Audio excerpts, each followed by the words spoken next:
this second, this in this Wednesday in the first week in Advent, the book of the prophet Isaiah prophesies the coming of the Messiah with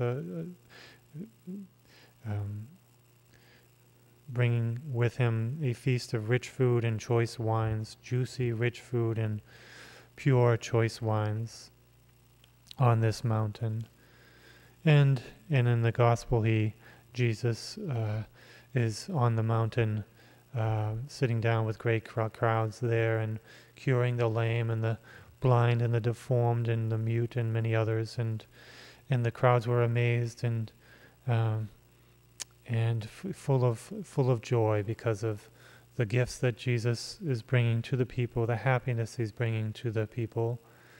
And we think too of the Eucharist that he brings to us with this symbol of the choice wines and rich food that our Lord brings. He brings with him at the coming in Christmas time, in this time where we're longing for him, for his coming. He brings with him abundance, and the gospel here speaks of the multiplication of the loaves as well.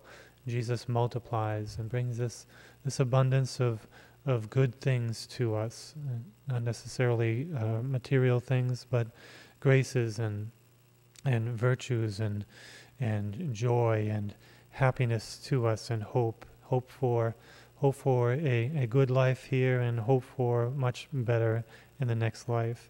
And so we long for these good things. We long for the graces that we need, and this goodness and this charity. We long for this in the coming of Jesus at Christmas time.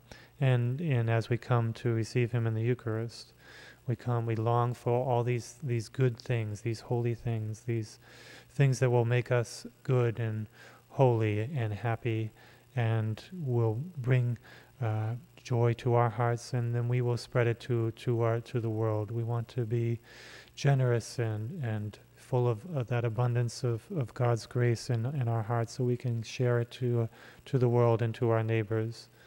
So we are longing for this.